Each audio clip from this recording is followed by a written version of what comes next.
Be in order. First on the agenda is resolution. Allegiance to the flag of the United States of America and to the republic for which it stands, one nation, under God, indivisible, with liberty and justice for all.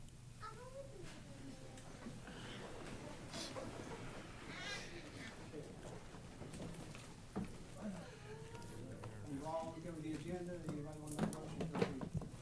I make a motion. that we approve. Ms. Mayor's got a motion by Ms. Holly.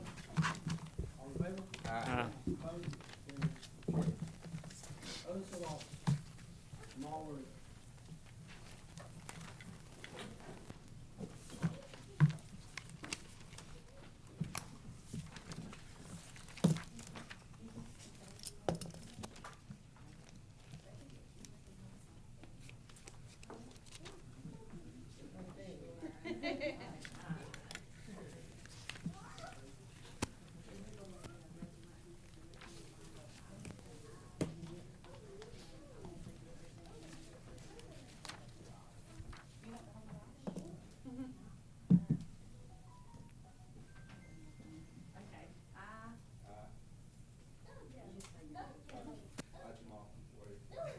Do solemnly swear that I will support the Constitution of the United States, that I will be faithful and bear true allegiance to the state of North Carolina and to the constitutional powers and authorities which are or may be established for the government thereof.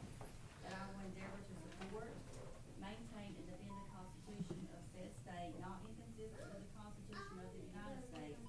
That I will be alert and vigilant to enforce the criminal laws of this state. That I will not be influenced in any manner or account of personal bias or prejudice, and that I will faithfully and impartially execute the duties of my office as a law enforcement officer according to the best of my skill, abilities, and judgment, so help me God. Okay, all right, congratulations, and you can, I'll have to sign it tomorrow. Jamal, we're on a tight schedule, so please keep your comments to 20 minutes. Did you want to say anything, Jamal? for having me aboard. This department and the city of Benson as well. Thank you. Thank you.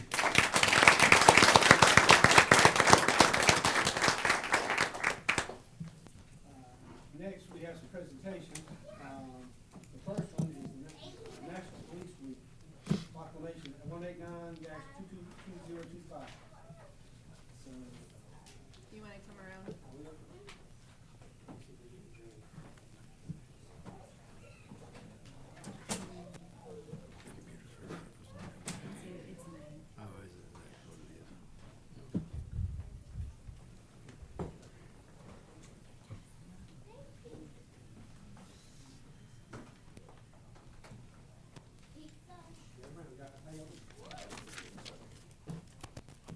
whereas the Congress and the President of the United States have designated the week of May 11th through 17th, 2025 as National Police Week, and May 15th as Peace Officer Memorial Day, and whereas the members of the law enforcement agency of the town of Benson play an essential role in safeguarding the rights and freedoms of the citizens, and whereas it is important that citizens know and understand the duties, responsibilities, hazards, and sacrifices that the members of our law enforcement agency make each day to protect us against violence and disorder, deception, and oppression.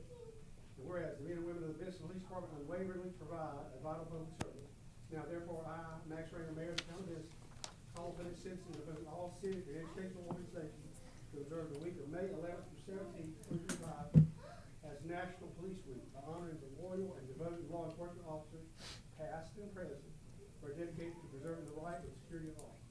We further call upon the citizens of Benson to observe May 15th as Peace Officers Memorial Day in honor of those law enforcement officers who, through their courageous deeds, have made the ultimate sacrifice in service to their community, have become disabled in the duty, and let us recognize and pay respect to the survivors of our fallen heroes. Adopted this 13th day of May, 2025.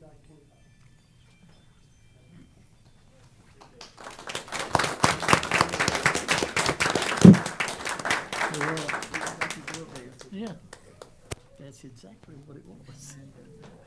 They were sitting on the porch. Yeah, you got some more.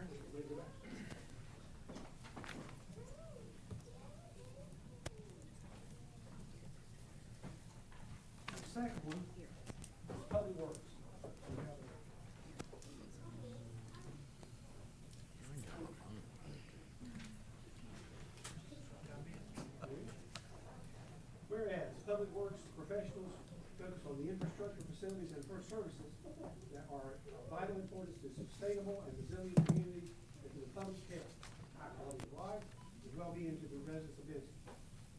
And whereas these infrastructure, facilities, and services could not be provided without the dedicated effort of public works professionals, engineers, managers, and employees at all levels of government in the United States are responsible for rebuilding, improving, and protecting our nation's transportation, water supply, water treatment, solid waste system, parks, fleet, public buildings, and the other structures and facilities essential to our living.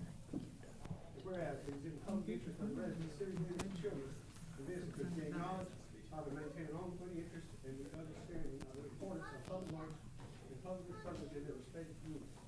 Whereas in the year 2025 marks the 60th annual National Public Works Week sponsored by the American Public Works Association. Now therefore, the town of Benson Board of Commissioners is hereby recognizes the week of May 18th to 24th, 2025 as National Public Works Week, calls upon all residents to join the representatives of the American Public Works Association and the government agencies in the activities, events, and ceremonies designed to contribute to our public works professionals, engineers, managers, and employees, and recognize the substantial contributions they make to maintaining our national health, safety, and advancing quality of life for all. Adopted this 13th day of May, 2025.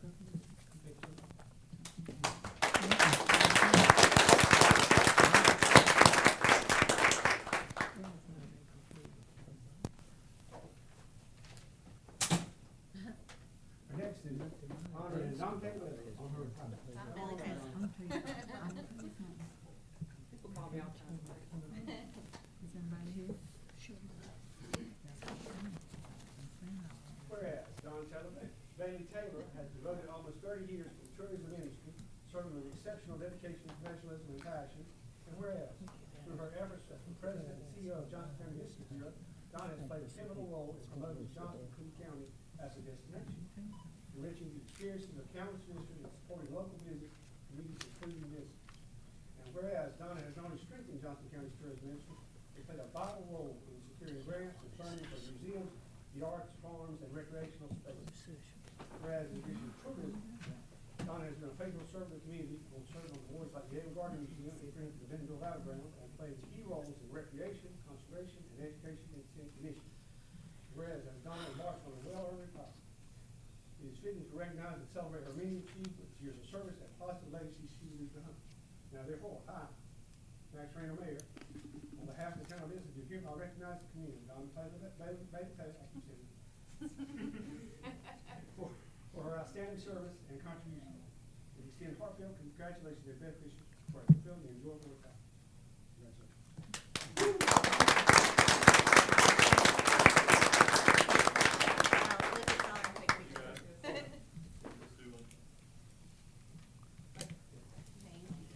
Last one. So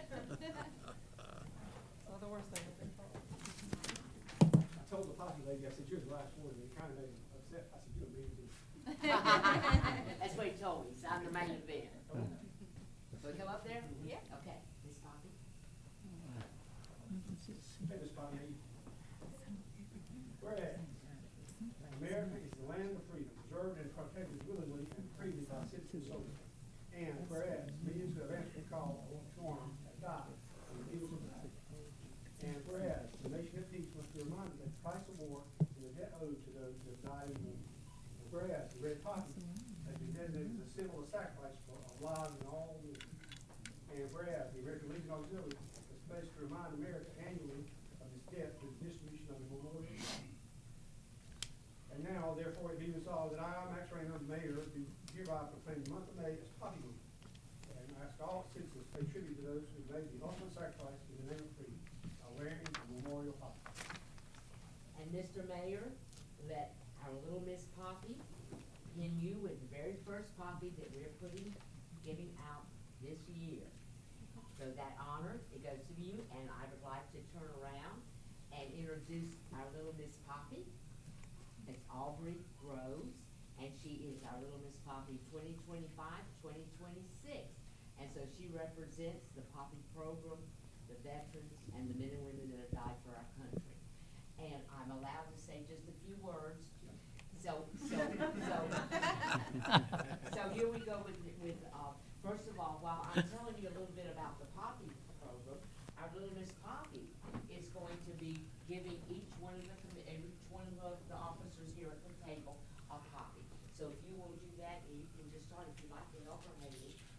she's gonna pin each one on you, because the poppy is beginning to go into the past. It's a very important thing. The story of the poppy we retell every year, so in case you've forgotten or you didn't know. But this memorial poppy came about as an end of World War I. Thank you, sweetie. And in the devastation of that part of France and Belgium and Flanders fields that you always hear the point about You're not gonna Flanders paint it field, well, that's where our men, after a horrible trench warfare, where devastation and unimaginable deaths were around us all the time, when finally the end of the war was called, and they started back home, leaving those muddy, bloody, turned over, devastated fields that the trees and everything else had been destroyed from above, below, and everywhere.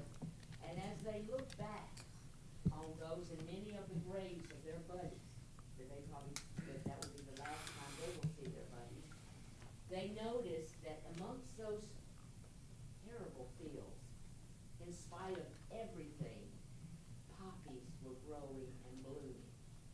And so when they came back to the United States, a lot of the officers and soldiers, no rank, all different ranks, got together and said, well, they did start out in France, but anyway, they came back to the United States and they said, we gotta have a legion here in this country to take care of our guys when they come back.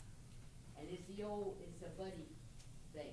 A lot of our men come back, and all of them come back with some kind of difference, whether it's physical, mental, or whatever. You don't go see all that devastation and come back the same as you left. And so this poppy began to represent the sacrifice that they made, and the sacrifice of the ones that gave all for our country, and all the ones they missed.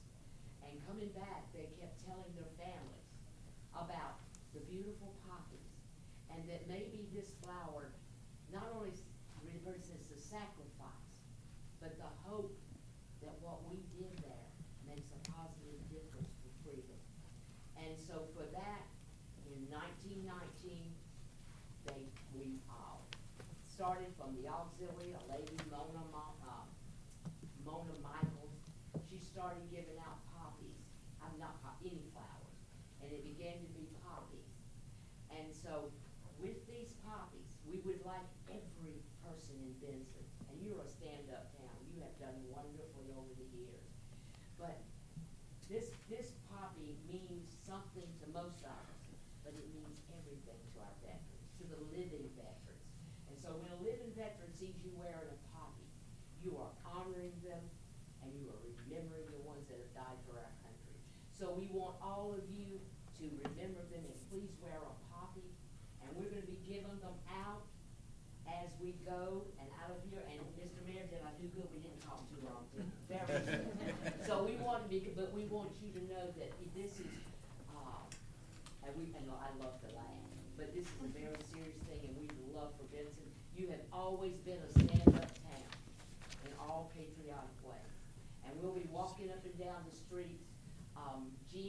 Jenny's Sweets is going to be, and the beauty parlor right next to them are the poppy headquarters. So if you don't see us, go in there and they'll give you a poppy. The donations that are given will go to the veterans, and this is our huge program, has been since 1919, to take care of our disabled veterans in whatever capacity. Our job in the auxiliary park, we got right to work. They said comfort and care. Give them comfort and care. And so that's what we do. And so with these poppies, we do this every year. So we'll give you all a poppy as we leave and hope to see you on the streets. And if not, we're going to come back to you. No, and so we'll be coming to you. So our little Miss Poppy and everybody, we're going to be handing out poppies as we go. And so I wanted to give this to you. And I did want to tell you, all of you've read the poppy in Flandersville, the thing that Colonel McRae wrote. He died in that war. But, and I don't have my glasses on. But anyway, that Mona Michaels answered him, you know, in a poem in 1990, answered him with this: "The blood of heroes never dies, but lends a luster to the red of the flower that blooms above the dead in Flandersville." So I'll leave you with that, and we'll all go, and thank you for your kind attention. Thank you for the proclamation, and onward and upward. So we'll be good.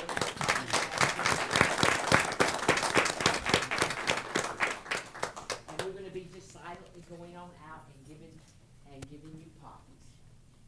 Next on the agenda is the department reports. Do you have any comment on the department report?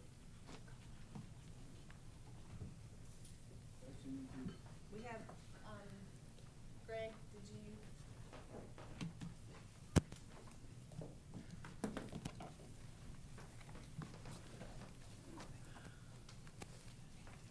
Good evening. I wanted to give you all a brief update about some activities of the Police Advisory Committee. At our January meeting, they expressed an interest in conducting a survey of the community to give them some firsthand knowledge and information about what issues might be important to the residents and what they could bring back to the group to help improve the operations of the police department. I told them that was fine with me. And then in April, they came back with about 25 to 30 questions that they thought about. And after some discussion, they whittled it down to a series of 12 questions. Some of them are pretty general. Some of them are a little more specific, like what 2 things does the police department do well? What 2 areas do you think the police department can improve in? Are you satisfied with the police presence in your neighborhood? Do you know how to contact the police department for non-emergency matters? And other questions such as that. So we're going to probably have Tyler place a link to the survey on the town's website, and then as people respond, the responses go directly back to the Police Advisory Committee, and then they'll compile the results and stuff. And at our probably October meeting, we'll sit down and probably graph the stuff out and see the results of the survey. Good deal. Okay. Right. All right. Thank y'all. Thank you. Anybody else? Next on the agenda is the items for discussion. First off, the budget amendment. Okay, this fiscal year, the current fiscal year, there was a lot of new accounts added to the general ledger, and we're in the process that we're gonna clean those up some, and narrow them down. And so this is just a budget amendment, like a cleanup budget amendment. So we'll have it on the consent agenda at the 22nd meeting if you don't have any questions. I want to make one note. We did budget amendments, which changes the bottom line, and we also in the consent at the next meeting, we'll have budget transfers. And so a budget transfer can be done in the office administratively, but then it goes to the board for approval in consent. And it doesn't change the bottom line. It literally changes like one department number, or not department, but one budget number to another. And it just kind of within the same department. So you're going to see more than just this one. I just wanted to make y'all aware. I think there was 11 total transfers, 12. And so I just didn't want you to go into the next meeting with 13 budget changes and not know what they were. So just a heads up. Does that affect your audit any when you're changing budget numbers? No. No. Okay. Next on the agenda, the trash survey results. Jay.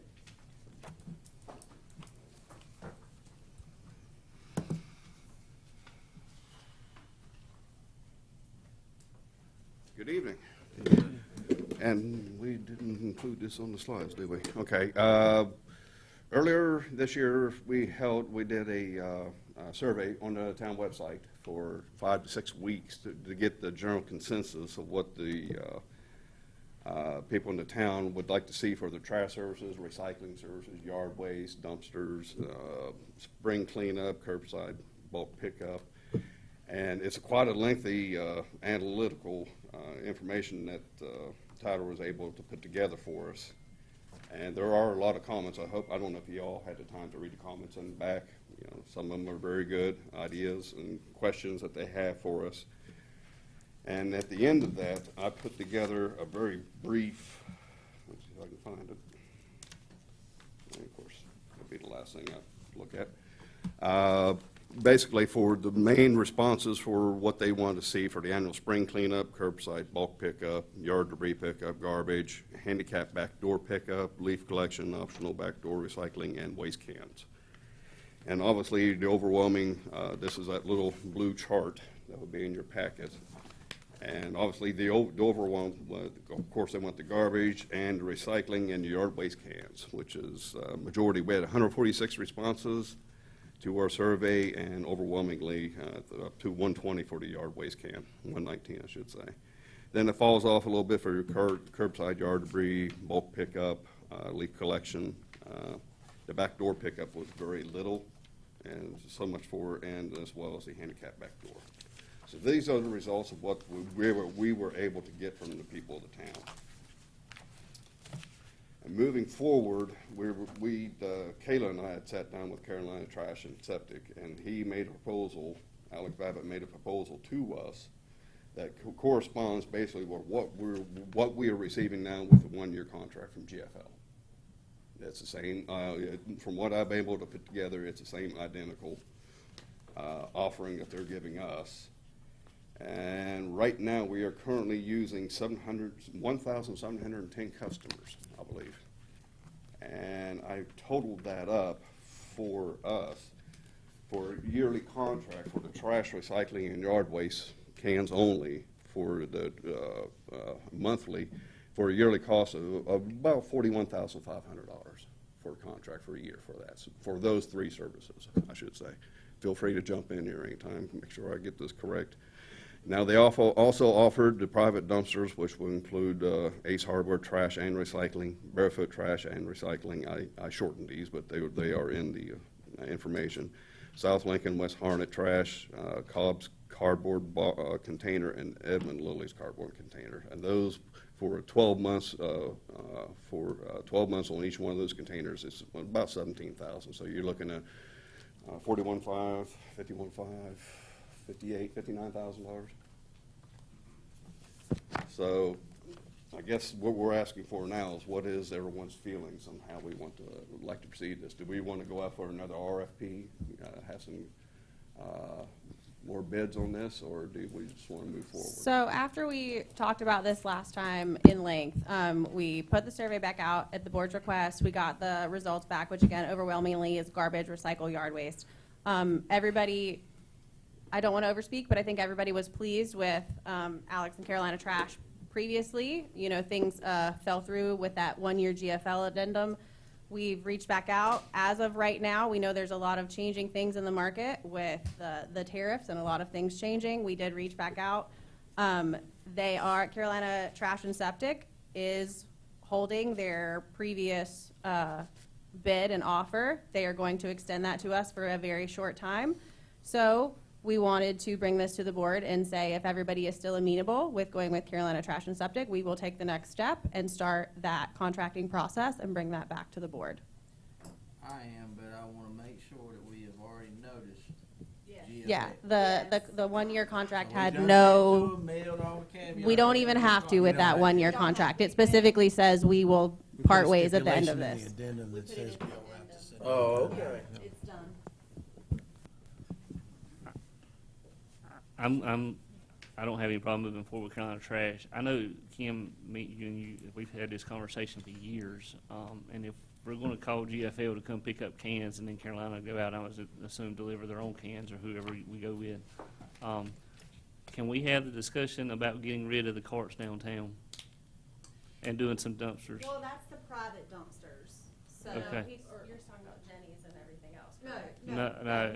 I'm sorry, I say private, but I mean the combined dumpsters. Well, I'm just saying if we're going to be moving, because I mean, my office, I got 6 carts Yeah. behind my office. 3 of them are broken right now and have been since last year. So I know, but I mean, I just think if we could get rid of some of those carts in the alleys downtown that the cats and everything are in, if we're gonna be picking up, that's an opportune time for us to meet and get that done.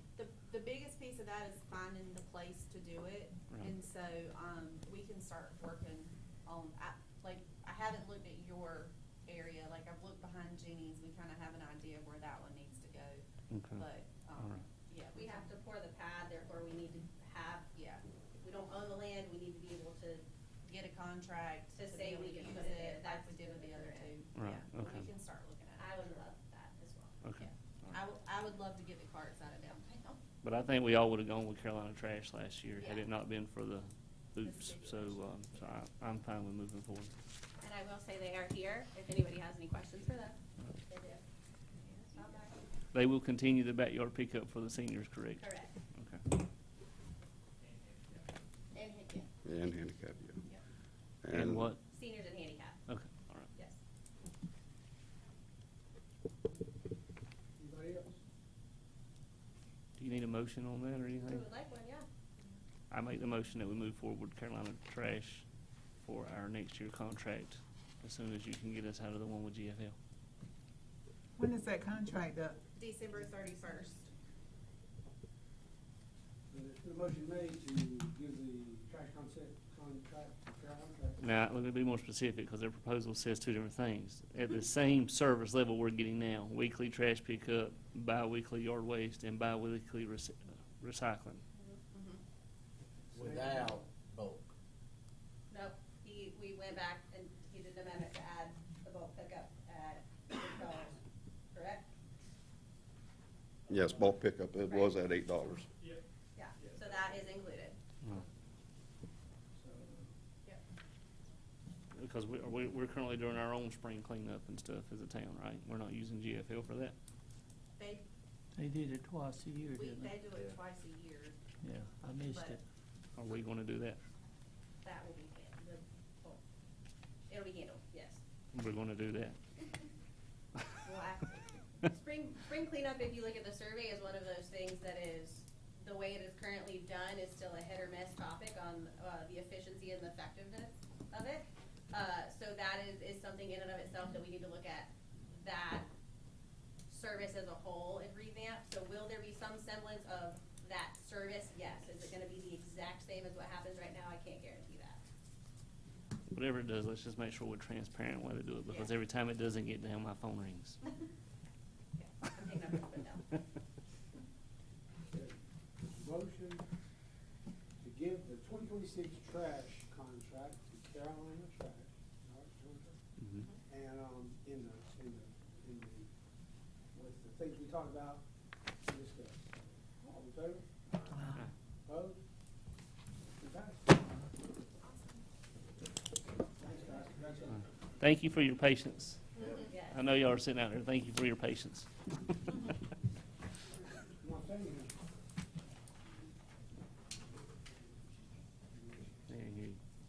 Wait, I think the volume's up on the big. yeah, it's low. What did you say for me? Is it my turn? Oh, I'm sorry. We combined the 1204 North Johnson. So we've had discussions about this, but Ike and I need to move forward. So I've kind of given you, this is my rough drawing of what I've envisioned for that 1204 North Johnson Street, is to pull out just the building and the parking lot. We need to keep the playing surfaces in the park. So pulling out the building and the parking lot, we'll have a joint use agreement on the parking lot. And selling the building. We do have a buyer in mind, but we're going to have to go through the process of bidding. But the very first step is going to be to recombine the land. So we have to get a survey and we have to get it recombined. That's going to have to go through planning processes. And Ike and I just want the confirmation of you guys can move forward. The conversations that we've had with a potential person who wants to purchase the building is he would keep the senior center for active aging in the building, as well as BAMA. So there would be like an agreement on utilities. So But we have to move forward with the recombination first and foremost before we can do anything else. Kim, how long will this take? Well, we got to get a surveyor. Probably take about a month to get a surveyor in here, and then we got to go through the planning process. It'll have to go to. I'll have to turn it in to the planning board for them to review and. Just the planning director. It's It doesn't have to go. a minor subdivision. Oh, it's minor. So get him to approve it. I'd say maybe 2 months. So 2 months. I was going to ask Jay why he was up here. What's your deadline? What does it look like right now with the work that we're doing on the L building as far as maybe the move? The schedule I received from the general contractor last week still says August 31st. August 31st. And So if you say 2 weeks, 2 months, we're probably looking at least 3 months. Well, We you got have to summer, recombine we it. got- You have to recombine it, and then you have to go through the upset bid process. And if you all remember that from Woodall Street, that was not, that's putting it in the paper, and anytime a bid is made, you have to give them another 10 days, you have to advertise it again. So, you have to go through that as well. So, depends on how many people are interested. And we're going to have some certain stipulations in the bid packet that says, Council for Active Aging has to be considered, and BAMA has to be, we're going to have those stipulations. Joint use parking agreement has to be considered. So I'm not sure how many people are going to want to bid on those stipulations, but we don't know. I'd say at least a month to go through the bid process. Then it has to come to you guys for approval. So we may be looking at August to August.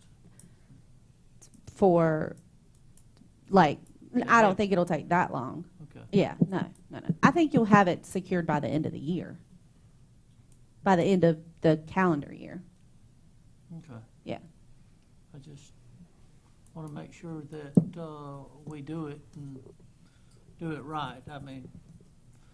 I keep being asked about BAMA and about the senior citizen.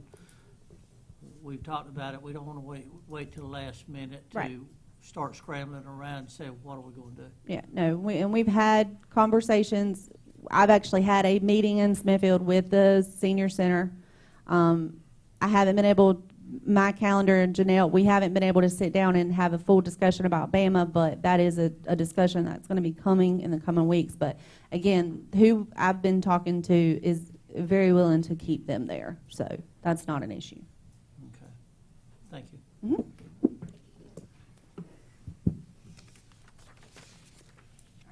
Next ordinance for the library museum board. This one's mine. So what you have here is, I use the term cleanup too much. I guess this is really something that needs to be done that has been worked on for quite a while, that amends your current Chapter 33 ordinances that create the Museum of Local History Committee or Advisory Committee and the Museum Advisory Committee. It repeals those sections and then recodifies them into one Cultural Arts Advisory Board ordinance. That's effectively, I think, how your advisory board for those entities is being operated now anyway. So this really, and again, I'll use that term, it sort of cleans up the ordinances to match what business is being conducted now in that regard. I've incorporated the terms that the board had passed in a resolution, was that, Angie, last year? Yeah, that resolution last year. It's been a pretty good while ago. That was pretty basic. It had just some basic stipulations on how the number of members and all of that. So that's already been considered by the board in some time past.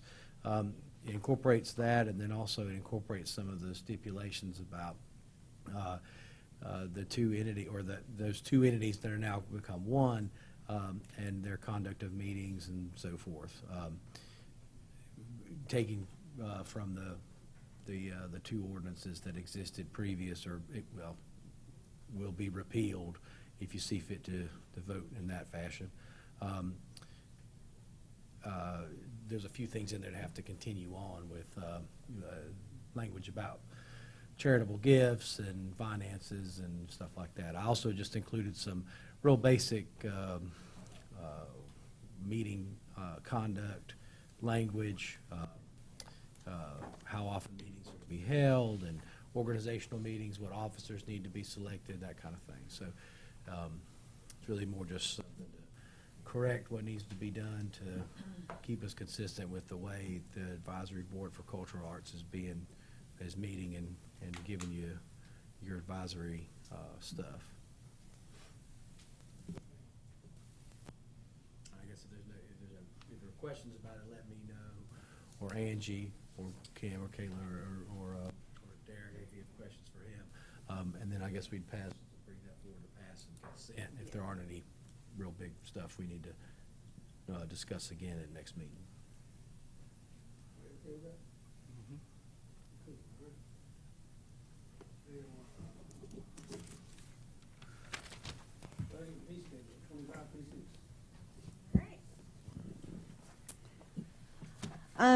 So I'm bringing forth to you all the fiscal year 26 budget. The total budget does equal $19,663,779.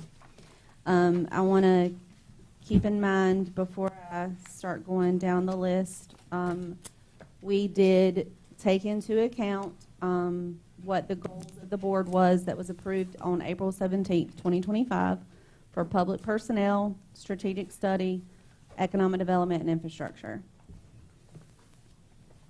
See if this thing is going to work for me tonight. There we go. So the total budget again is $19,663,779. The general fund comprises of $7,360,075, which is 37% of the budget. Water and sewer is $5,876,282, which is 30% of the budget, and the electric fund is $6,427,422, which is 33% of the budget. Oh my gosh, this thing. There we go. In 24-25, the town collected approximately $2,764,565 in property taxes. Johnston County just performed a reevaluation this year, which we've all talked about. The average increase was 70% across the county. Town administration and staff does not recommend to be revenue neutral. However, we are proposing a decrease from 61 cents to 56 cents for the upcoming year. We are a rapidly growing town that has a lot of needs and a lot of infrastructure costs, and so we are trying to maintain the needs of this town and trying to keep up with the additional influx of homes and people that are moving into Benson. We are estimating with that 56 cent to collect $3,572,977. And I want to make a point that we know the tax valuation this year, the last card that we got, which was 2 weeks ago, is $665,476,366. There's $21 million in appeals right now. And they have, it may be the end of June before we get final count on the appeals. Our penny yields $64,644, and what we did as far as calculating the tax, that $3.5 million is with a 99% collection rate, as well as accounting for the $21 million in appeals. So, it could go up or it could go down. But one of the questions that we've had is, what is that going to change in the bottom line? So I did a search on the average cost of a home here in Benson is $336,200. With a 61 cent tax rate that we are currently at, that would put your tax bill at $2,051. At the 56 proposed, it would put it at $1,883, which is a $168 decrease, annual decrease. We do not know what the county is going to do yet. This microphone. You said a $168 decrease from the 61 cent, and we left it the same. What will be the increase from what they paid last year to what they did if we went to 56 cents? It depends on what their value was last year. Yeah. We don't know what the value was last year. Let's Each On the average, parcel. what was the average? Last year?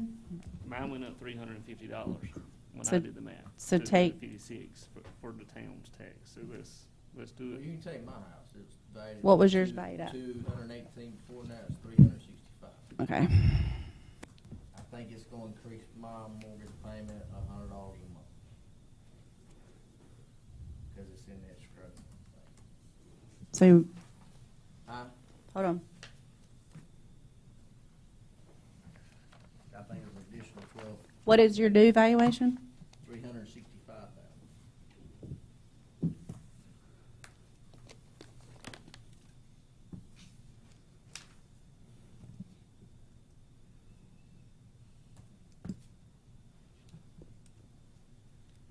A $715 increase.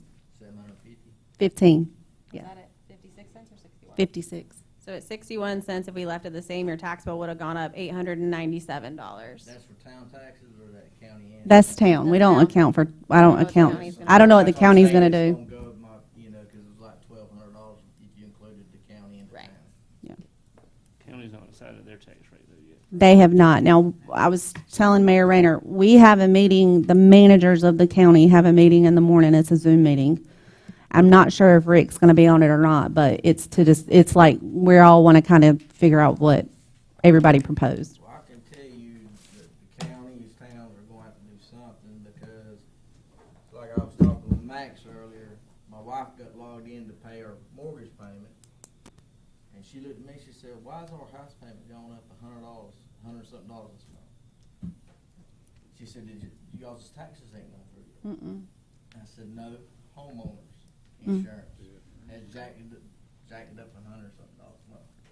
Now the taxes is gonna jump it up another $100-something a month. So that's $200 a month house payment more.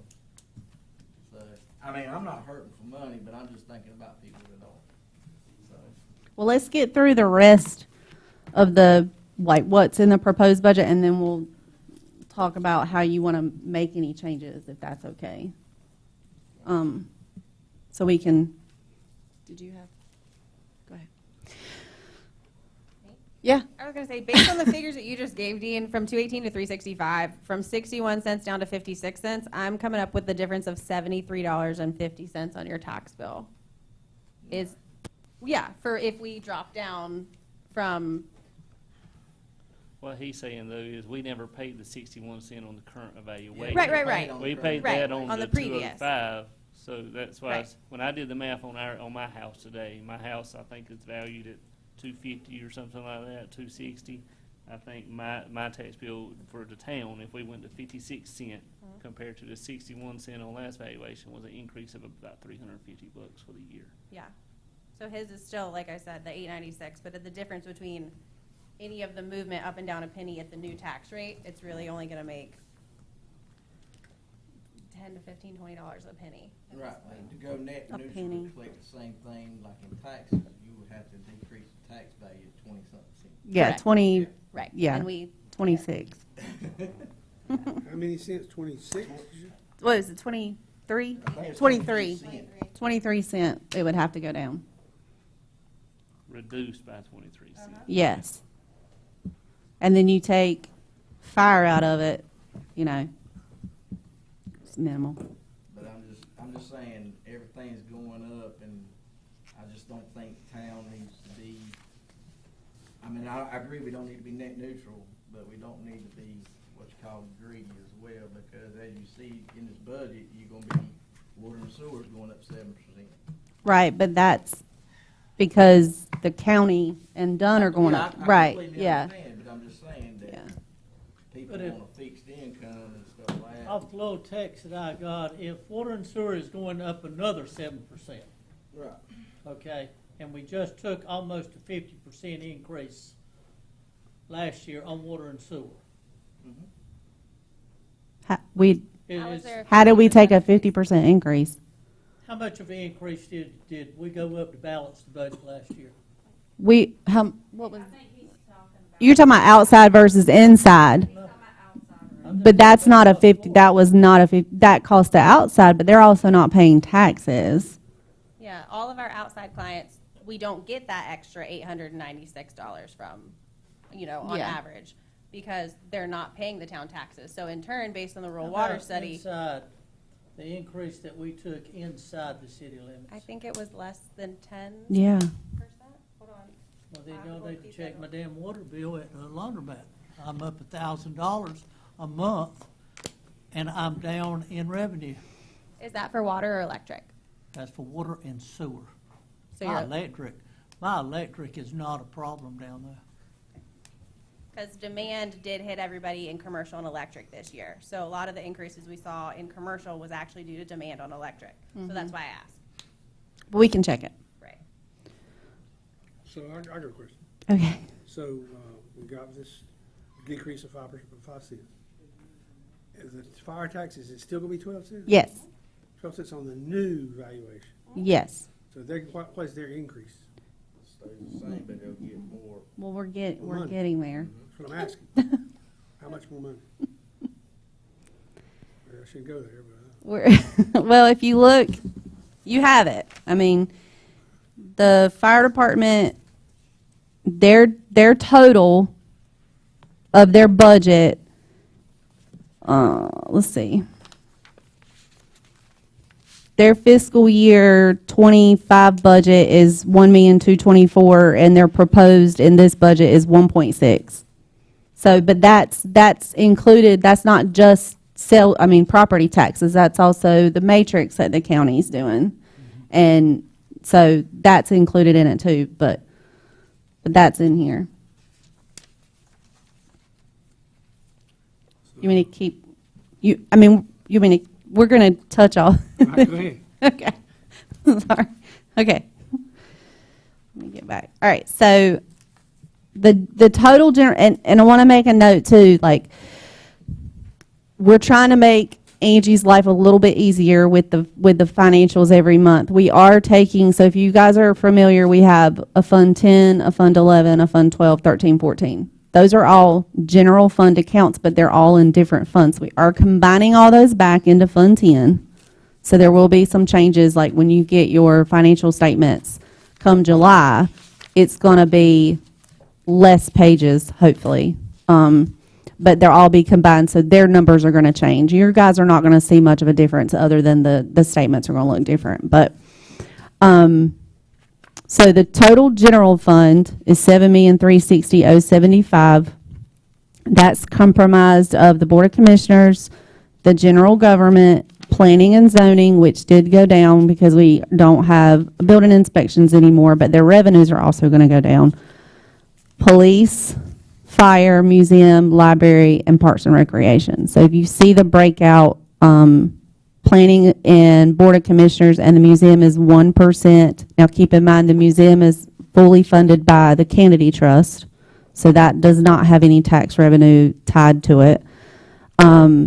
The library is 3%. They do get some funding from the tax revenue, but they also get Kennedy Trust money. Parks and Recreation is 14%, fire is 23%, and police is 30%, and general government is 27%. So general government, like your finance, your HR, buildings, maintenance, those things.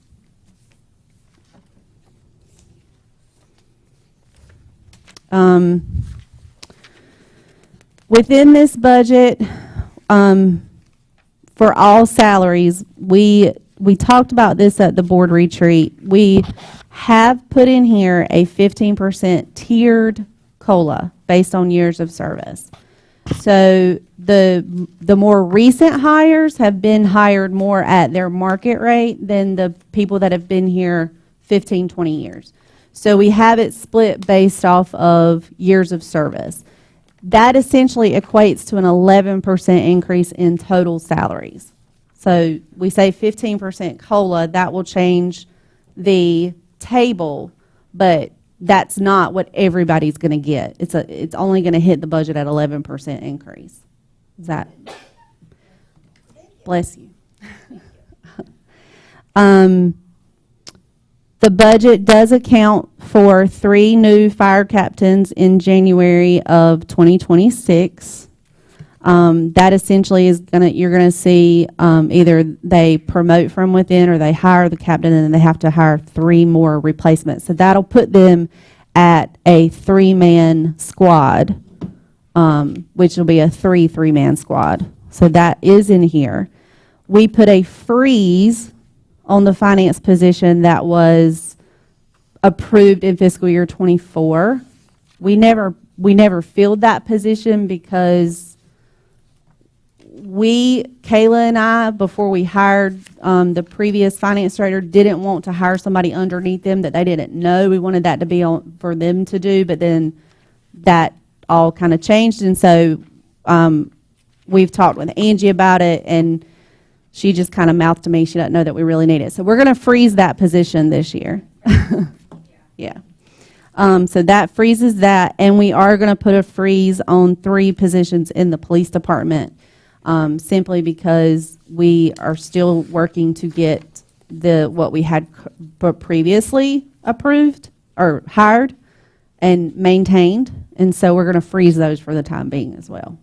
So, honey, are we 4 short right now, or are we?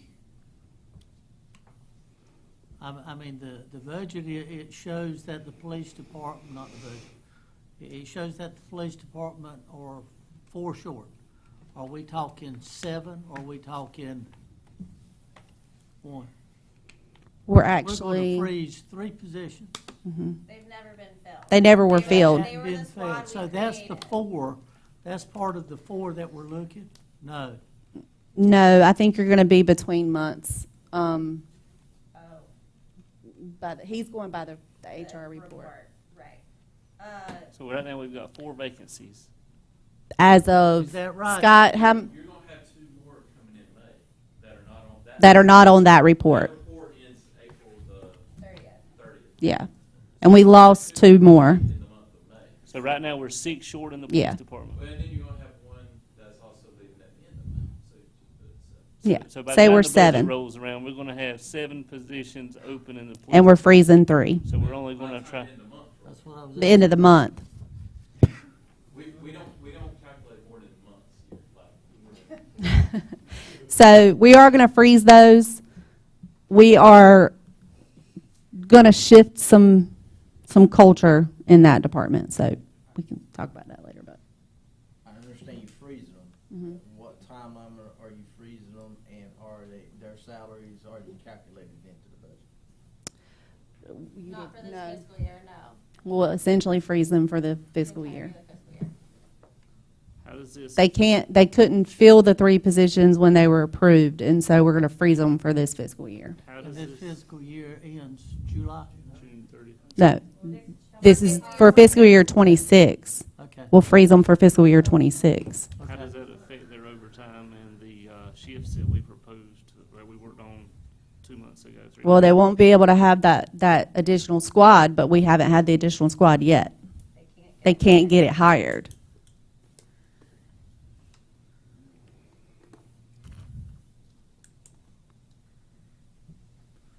Is salary the reason we're not hiring? Is it salary or is it culture?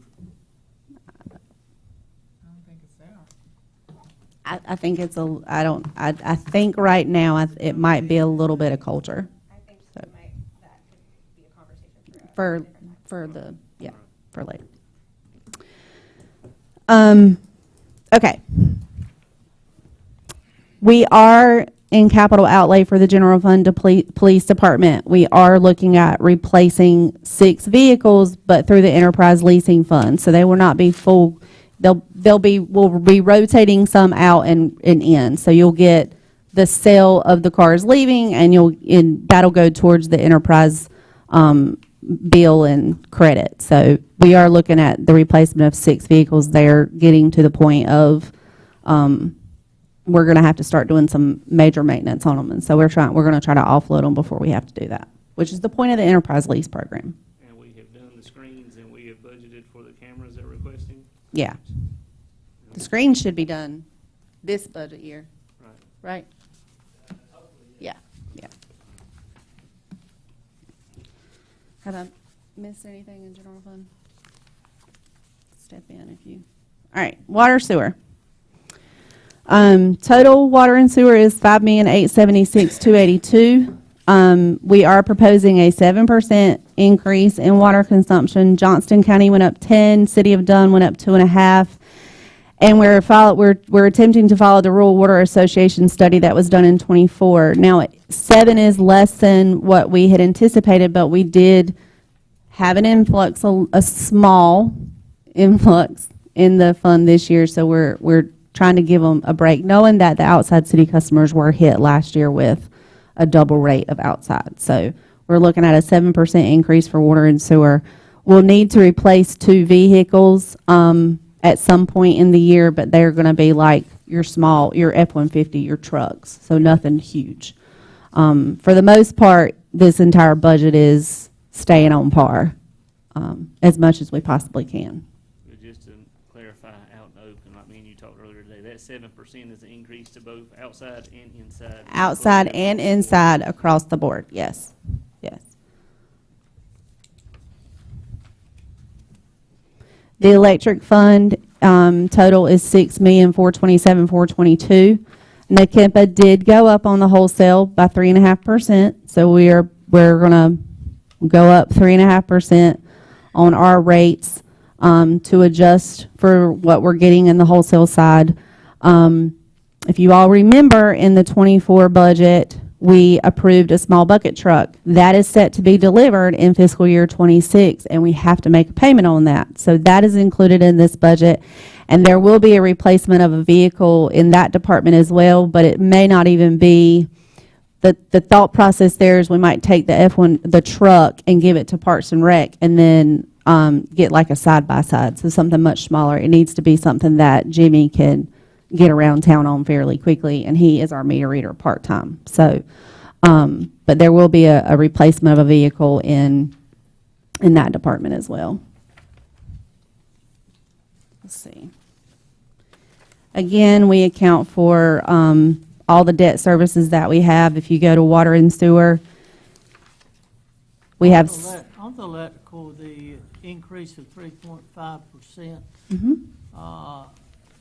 does that take into effect any of the extra monies that we're having to send in now, or is that over and above? So the conversation with NAKEMPA, if you're talking about riders 22, yeah, they're not going to throw another rider on us until 22 falls off.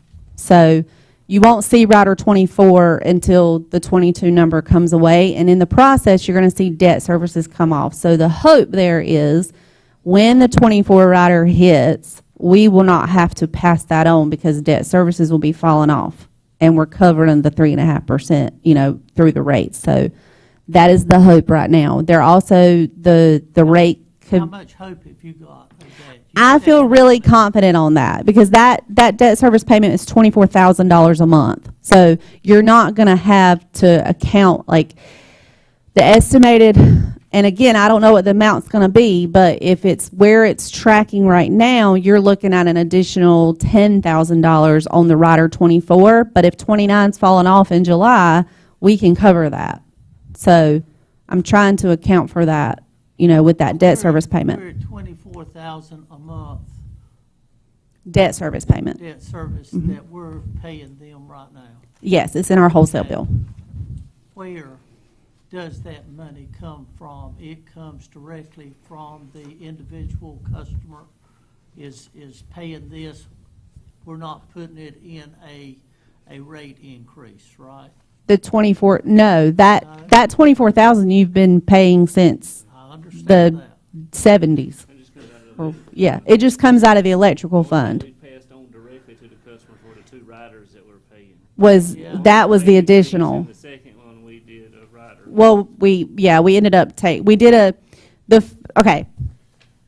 Let me back up. Your debt service payment is what is included in your base fee. That's how your base fee is calculated. Your base fee is your overhead cost, okay? What it costs to maintain and your riders and those things. Okay. When we got rider 22, we increased the base fee by $5. Yeah. Okay. When we got rider 23, it was made a suggestion by Commissioner Neighbors because he had just been to a thing with other commissioners that we take it out of the base fee and you create a rider on the bill. So we then reduced the base fee by $5 and we added rider 23 and rider 22 to the bills. And so you saw a $5 and I think it's $4 on the bills. So rider 22 is going to fall off. So they're going to see a $5 reduction. I believe it falls off in October, and then you'll see, it falls off in, I'll have to go back and look, but it'll fall off, and then rider 23 is going to fall off. Your $24,000 is in your base fee, and that's on our wholesale bill. Yeah. So that's what we see every month when we pay Nakimpa. That's our debt service for That's our- for them giving us the money to start the system years ago. Right. That falls off. But that comes out of the electrical fund. Yes, all of that, yes. Nothing tax-wise can come out of 30 and 31. So when that falls off, and when does the rider fall off? 26? When does the debt service fall off? 26? Debt service falls off in July. In July, then we won't have to pay the 24 out of the electrical fund. But then in October, I think it is October. In October, when the first rider, that's a 2-year rider. When it Right. falls off, they're gonna hit us with another rider. They're going to hit us with 24. Right. But what I'm shooting for is that we do not have to pass 24 on to the customer, because we will have 20, we'll have that debt service back because we won't have to pay it anymore. So we'll have a reduction in the wholesale bill because debt service will fall off. Rider 8 will go away. The hope is that when we get a new rider, because we won't be paying the debt service bill, we won't have to pass it on. Right. But so long as we have the debt service, any rider or any increases we get instantaneously have to be passed on. So that's what she's talking about there. Is And the we were hope. looking at a increase 2 months ago, and in turn, now we're hoping we do not have a increase. You have to have an increase in rate, which is the 3.5. I'm talking about debt service. I'm talking about, we got a $10,000 a month hit, and then we got a $12,000 a month hit. Right. 9, but 9. so that's rider 24 that we're talking about. So as a Nakimpa member, we are going to have a rider 24 that we're going to have to pay on our wholesale bill. But because debt service falls off of that wholesale bill, my goal is not to push rider 24 to the customer like we did with 22 and 23. The hope is that the $24,000 debt payment that goes away in July will be enough to cover Washes it out. That covers the $24,000 or $20,000 per month for rider 24 that they're going to hit us with at the end of the year. Yes. And that way it'll be a wash, and we won't have to put anything. That's as a what we're customer. hoping for. That's the hope. Correct. Bless you. That's the pray hard. And that's the projection right now. The projection is there's going to be a $30 million shortfall, which essentially is going to be about another $10,000 a month pushed on to us as Benson, and we'll be able to cover that because we won't have debt service to pay. I know that it might not be. I would highly recommend y'all to go with me in August to talk to Roy and tell him how bad they're killing us. Because I'm going in August to that convention to meet with Roy, and I would really, it'd be nice if I had one or two of y'all with me. Yeah. I said I was part. I just wanted to see, that's- this it's has got to killing be us. on the agenda in August. And our Because we're contract not is the up. only one sitting on this that gets hit. No, well, Some of the bigger ones just don't care. it's They all don't. based on population, but our contract runs out in 2035, if I'm not mistaken. I got the notes at my office. Yeah. I think the contract runs out, but what are we gonna do? We're gonna have to renegotiate. I mean, I don't know if there's any other options for us. I mean, based talking to them, it didn't make me feel like there was any other options other than the. What, after the contract's up? Mm-hmm. There's options. We need to, well, I say, those are conversations we need to be ready for. Or whoever's on this board in 2035 won't be. That's right. I want to remind everybody that the electric fund also has a 7% sales tax that we have to pass on to the state. So that is also accounted for in this budget, as always. And I want to also make a note, and I put it in the budget letter, so everybody's on the same page. This budget also accounts for our final phase that we have to pay in Benson Village. Okay, after that, it's on, if they have another set of plats that I think there's another set that's going to have to go before the board for approval on additional homes. But after this phase that's in this budget is paid for, we do not pay for any more infrastructure to be put in Benson Village. Village on 27. Yes. So I put it in the budget letter so everybody's on the same page. Okay? And that's roughly $265,000 additional that we'd have to pay in the next budget year, unless prices go up again. But that's what we're estimating at this time. Okay. Now I'm ready for y'all.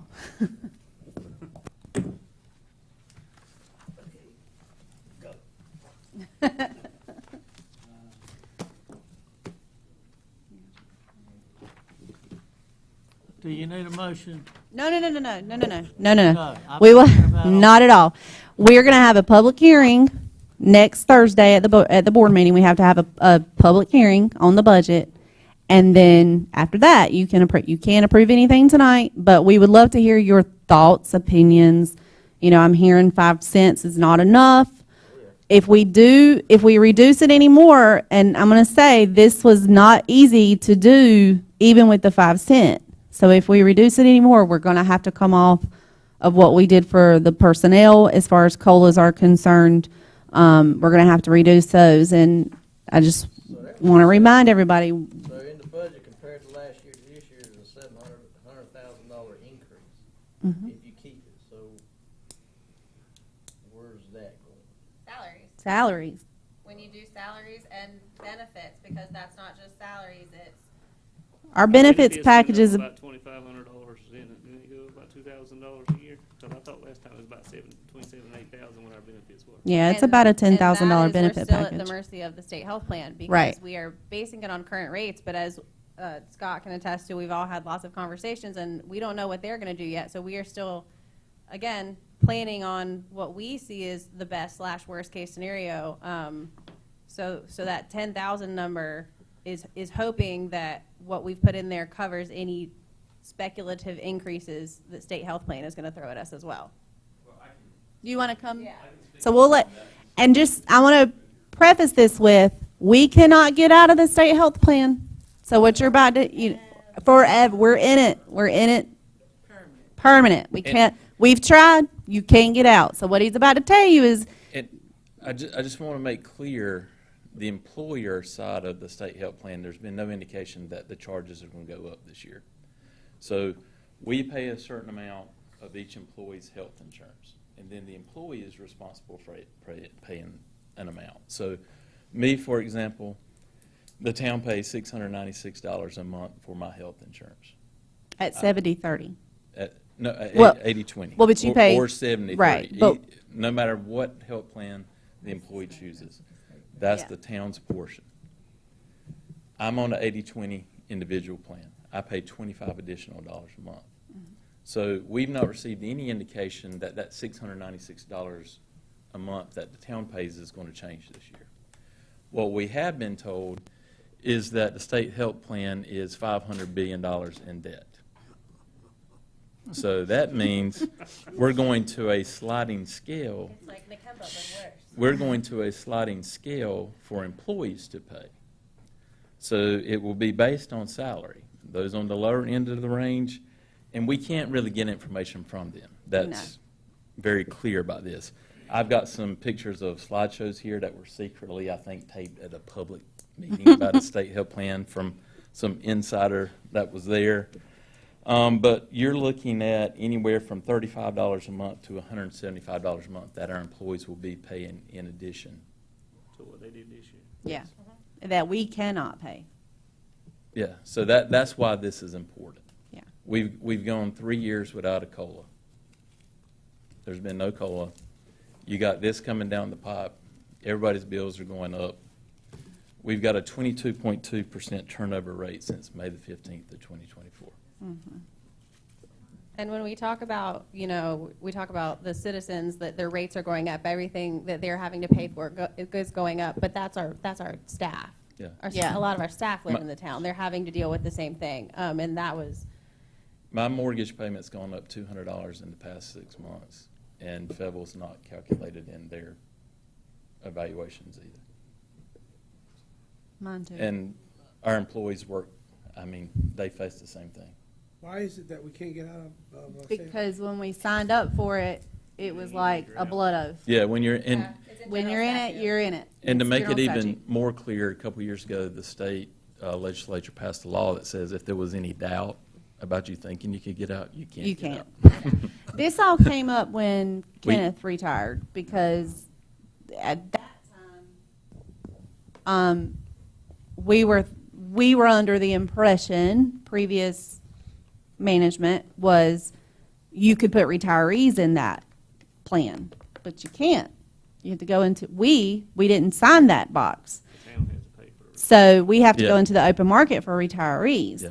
But at that time, we had a long, we went back and forth with the state health plan and like, can we get out of it? Can we, no, you cannot, you're in it. Like state employees, they're offered state health insurance when they retire.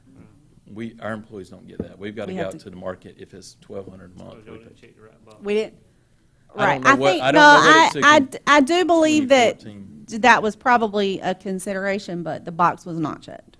So I think it was more money at the time if we Yeah. checked that box. Didn't Aetna take over state health? I'm sorry. Didn't Aetna take over state health? Yes, Yeah, so Blue Cross Blue Shield, the state health plan funds its own claims. It's self-funded. All Blue Cross Blue Shield did was be a third-party administrator. Now Aetna is a third-party administrator. So we were told that nothing else would basically change about it, other than you need to make sure your doctor's in network. There have been a lot of other problems besides that. So what we got is a lot of employees who are basically tell you one of the big reasons I'm here is because of health insurance, and I'm getting screwed around for the past 6 months, basically, or 5 months at this point. So that has been a concern in our office, just trying to help them navigate through.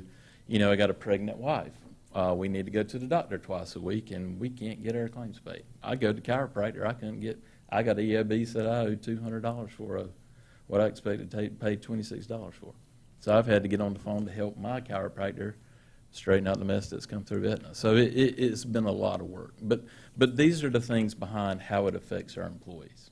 Explain, because make sure that all of us are on the same page. That 15% COLA that's in here does not mean each employee's getting 15%. You're moving the pay grade based on years of service. So what's that average employee going to see? And I was not involved in the final budget out plan. I don't know what Kim and Kayla have talked about, what their plan is. I can tell you what my thought would be, is that we've not had that, and I probably need to go get my paperwork. I got it all back here. But we had the pay study in July of 2023. It was put into effect.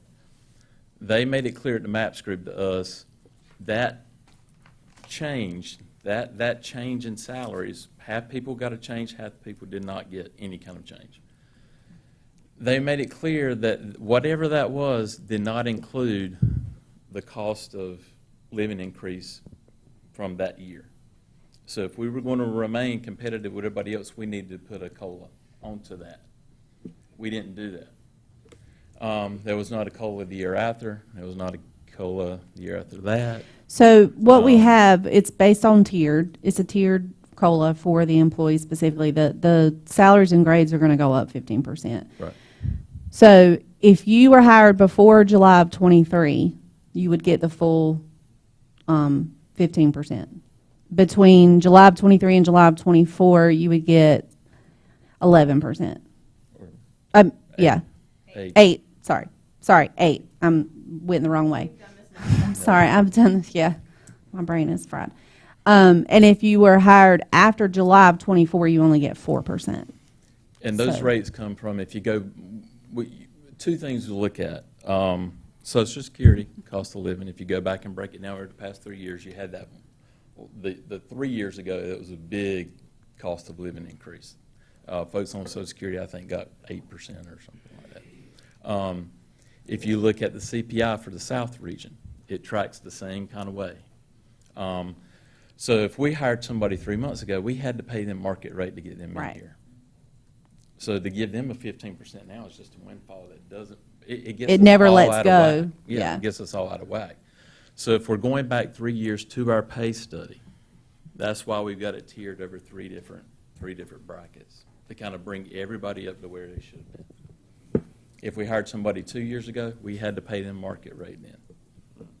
So Scott, on top of the coverages with Blue Cross Blue Shield, are there, I mean, are there two different deductibles then, if there's two different plans? There's more than 2 deductibles. If you're talking about an individual plan, yes.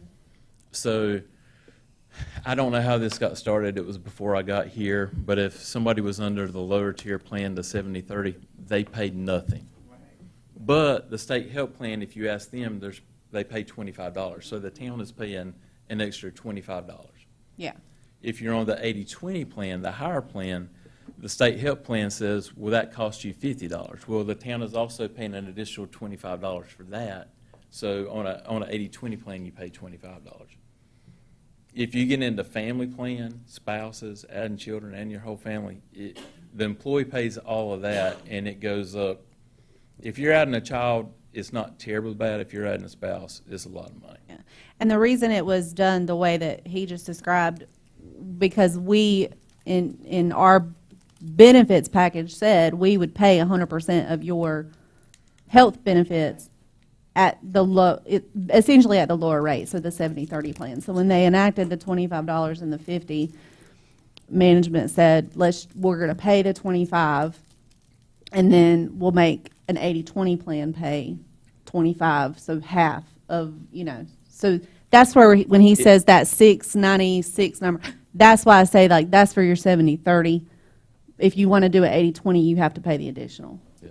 Now, I remember some years ago, I don't know if it's still here, do we still just say, like, whatever the deductible is? I know at one time, I don't know if you can remember, the town put half No. the oh, no more. We don't have like an HSA plan or something, like a Well, spending remember account. They put half on your card No. in January, and then in June. Like a flex card. We don't have a It flex was card. kind of like a SHA. Yeah, they did that. That's because we used to be Blue Cross Blue Shield, and that was like a benefit that was offered when we were going out to market. Like, It was like trash pickup. We used to have Blue Cross Blue Shield representatives here, and it would Right. take weeks to listen to them. Yeah. And then Aetna would come in and do theirs, and yeah. And then we Yeah. switched to the state health plan. Now, we still utilize them for like dental and vision. Like, they still look at that stuff. But when we moved to the state health plan, they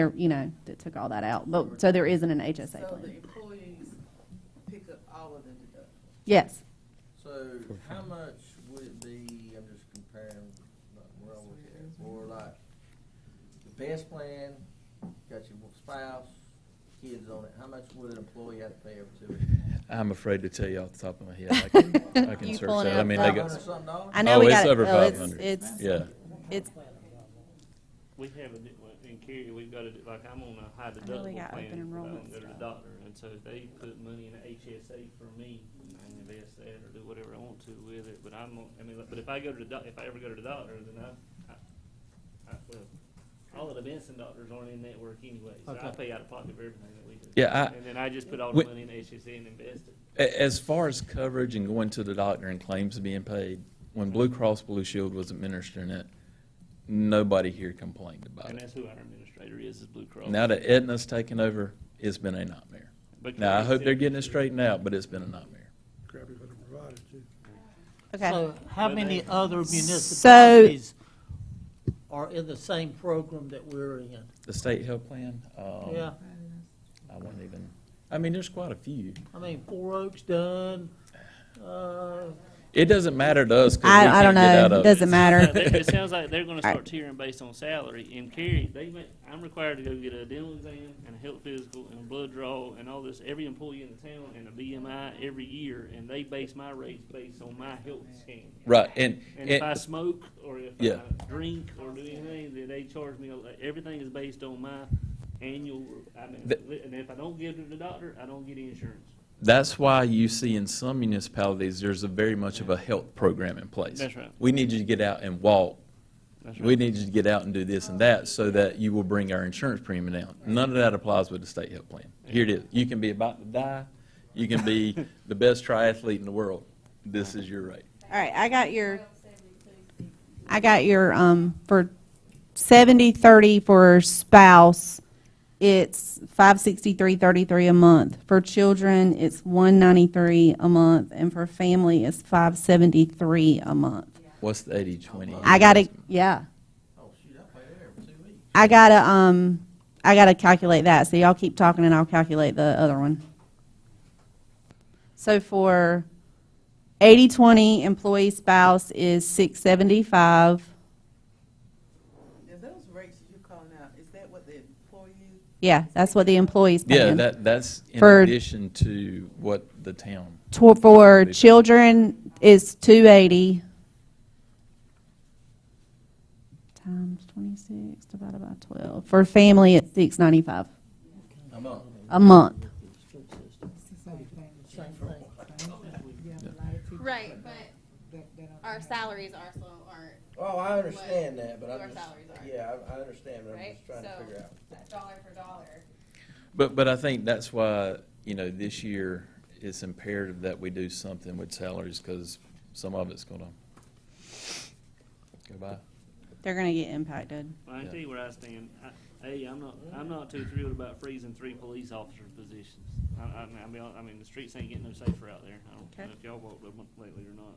I mean, that concerns me, but I don't know what you cut. I mean, I don't know what y'all, I mean, I'm not gonna cut a COLA. They've not had one in 3 years. And we all rated that #1 when we were there. I'm not interested in cutting COLA.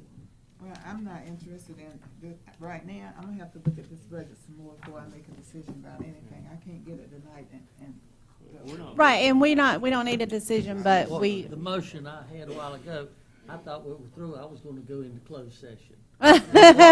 It wasn't anything to do with it.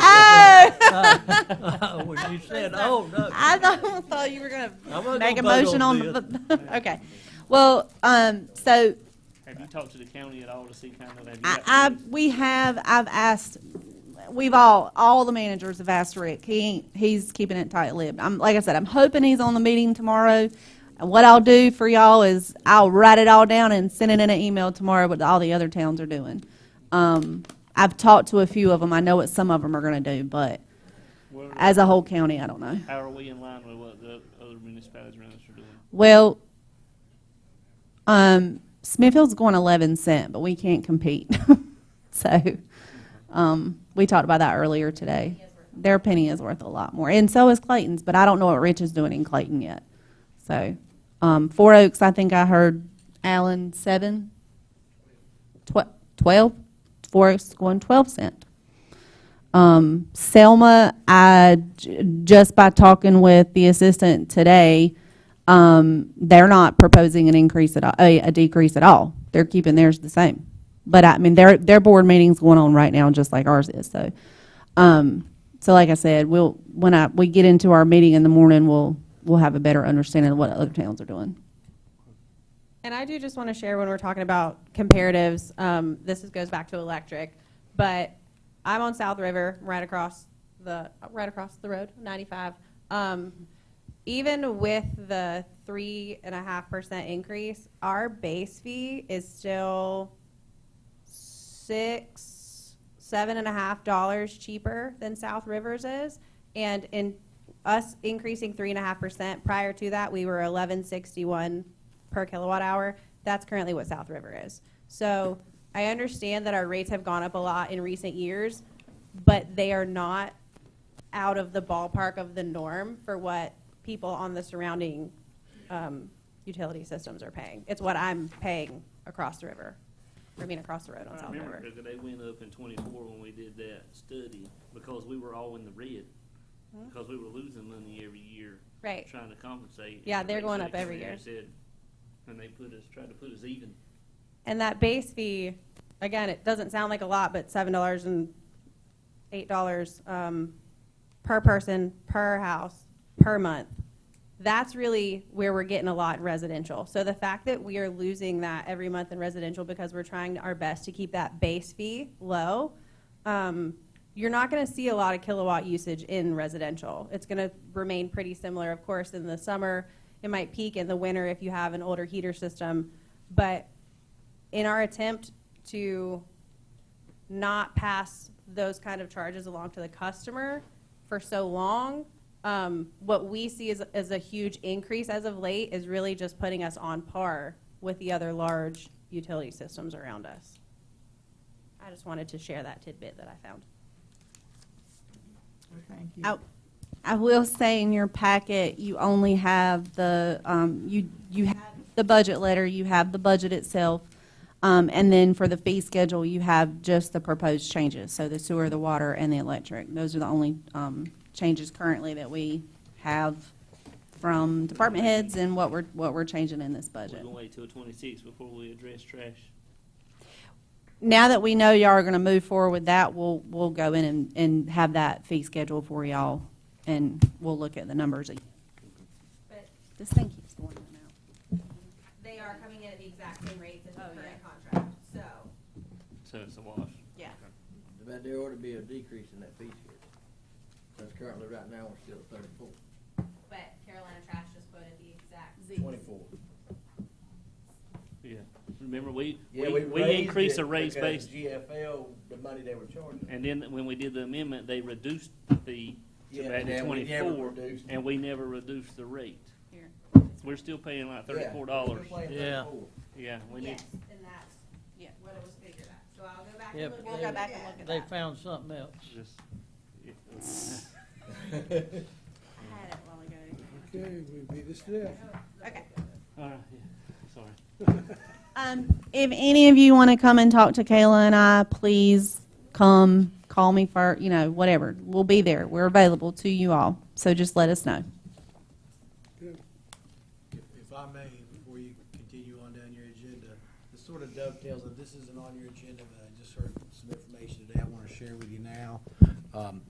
Think if it works. This sort of dovetails with the discussion you've been having for the last while here anyway. I've received information back from attorney representing the Tuckers at Tucker Lake. If you recall, I think back in October, Kim informed y'all of a proposed amendment to the fee schedule to create a new bulk, large commercial sewer-only wastewater rate.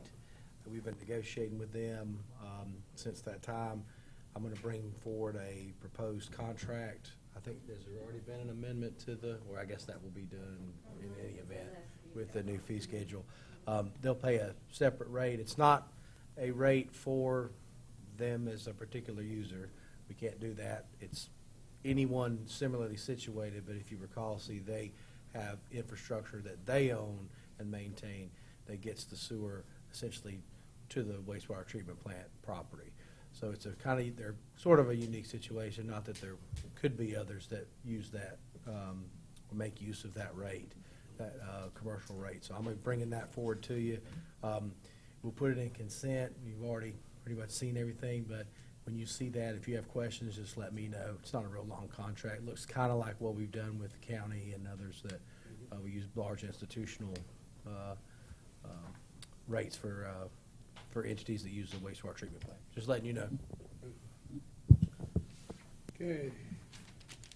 Let's further, do I hear a motion, we go into closed session?